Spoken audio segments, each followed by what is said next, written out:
రైతు సోదరులకు పాద నమస్కారాలతో శుభోదయం. ఈరోజు మీకు ఒక మంచి గొప్ప సందేశాత్మకమైన ఆచరించటానికి ఆమోదయోగ్యమైనటువంటి ఒక సూత్రాన్ని ఒక సందేశాన్ని ఇవ్వడానికి ఈరోజు వీడియో తీయటం జరిగింది.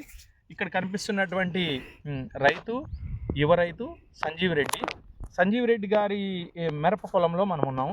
ఈరోజు 4 ఎకరాల పొలంలో దాదాపుగా 2.5 ఎకరాలు 3 ఎకరాల వరకు ఎర్ర మిరప కోతలు చేస్తున్నారు. ఇంకా రేపు ఎల్లుండికి కంప్లీట్ అవుతుంది. ఈ ఎర్ర మిరప సాగులో చాలా వినూత్నమైనటువంటి మెలకువలు ఆచరించాడు. అందుకే మనము ఈ వీడియోని మీకు పంపించడం జరుగుతుంది. అన్ని రకాల ఎర్ర మిరప వీడియోకి చాలా చాలా వ్యత్యాసంగా ఉంటుంది. మనం ఖచ్చితంగా ఈ యువ రైతు చేసినటువంటి సాహసోపేతమైనటువంటి కార్యక్రమాలు మనం ఖచ్చితంగా ఆచరించాల్సిన అవసరం ఉంది. అయితే ఇది అనంతపురం జిల్లా విడపనకల్ మండలం ఉండబండ గ్రామంలో ఒక యువ రైతు చేసినటువంటి ఒక వినూత్నమైనటువంటి వ్యవసాయ సాగు విధానం.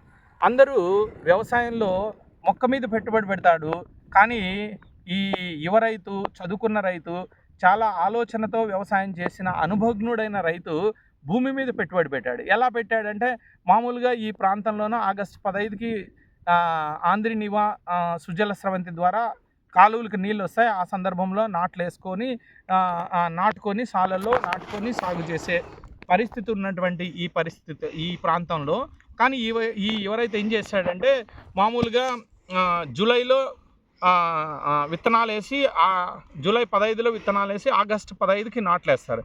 కానీ ఈ రైతు ఏం చేశాడంటే, జూన్లో తొలకరి చినుకులకు వచ్చే సందర్భంలోనే తన ఉన్నటువంటి పొలంలో పచ్చిరొట్టె ఎరువులు వేశారు. అంటే జనుము, జీలుగా ఇలాంటివి 18 కేజీలు పర్ ఎకరాకి వేసి 45 రోజులు పూత దశ వచ్చినప్పుడు మొత్తం రోటవేట్ చేశాడు. ఆ సందర్భంలో ఈ ఫీల్డ్కి వచ్చి assistant director of agriculture Satyanarayana sir చేతుల మీదుగా ఇటువంటి ఆలోచన చేసిన రైతుకు సన్మానం చేయటం కూడా జరిగింది జై కిసాన్ ఫౌండేషన్ తరఫున.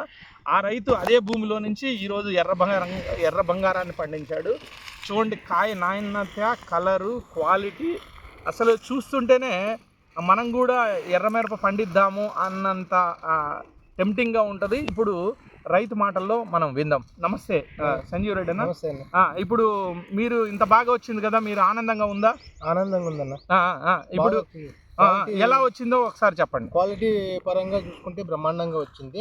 నేను చేసిన యొక్క పచ్చిరొట్టె ఎరువుల ద్వారానే ఈ క్వాలిటీ దిగిందని చెప్పేసి నేను అనుకుంటున్నాను.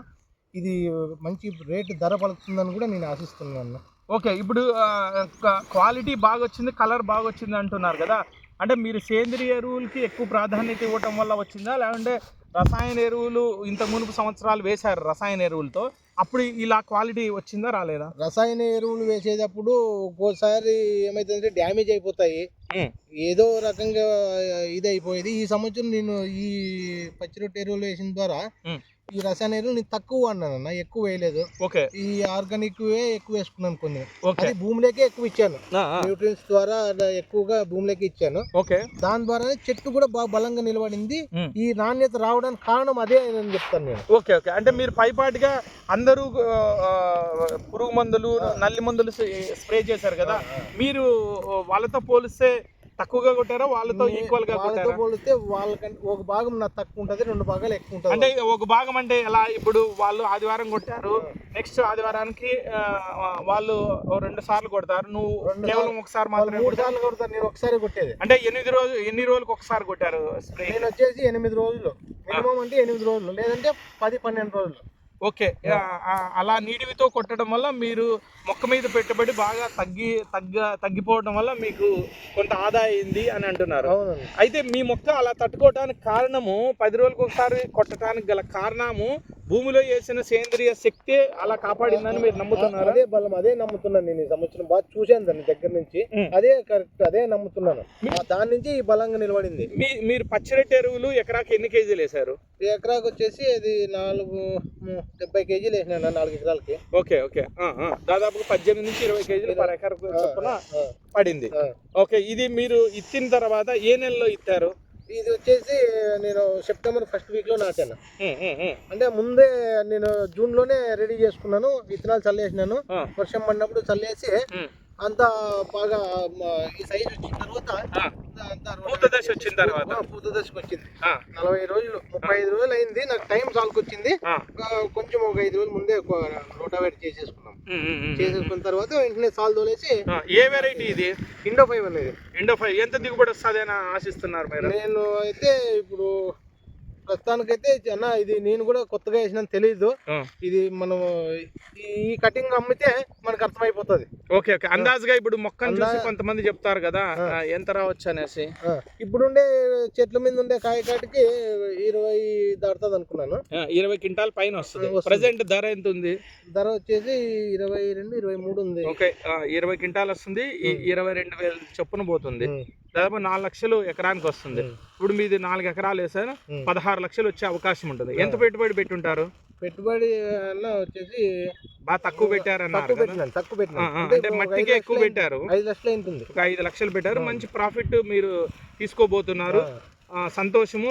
ఇక ముందు కూడా మీరు సేంద్రియ ఎరువులు వాడి, పచ్చిరొట్టె ఎరువులు వేసుకున్న తర్వాత సేంద్రియ ఎరువులు వాడి వ్యవసాయం చేయాలని మీరు అనుకుంటున్నారు. అది అలా చేస్తేనే బాగుంటుందన్న. ఇది ఇప్పుడు రైతులకు ఏం చెప్తారు ఒకసారి చెప్పండి. రైతులు కూడా ఇలాగే చేసుకుంటే మంచి దిగుబడులు వచ్చేదానికి అవకాశం ఉంటుంది.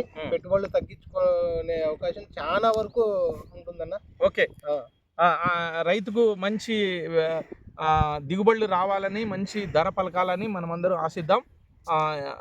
ఇక్కడ చూస్తున్న రైతాంగం కూడా మీరు కూడా ఇలాంటి దిగుబడులు ఆశించాలి. కొత్త మెలకువలు, సాగులో మార్పులు తీసుకురావాలని మీకు జై కిసాన్ ఫౌండేషన్ తరఫున విన్నపం తెలియజేస్తూ ఓం శ్రీ గురుభ్యో నమః.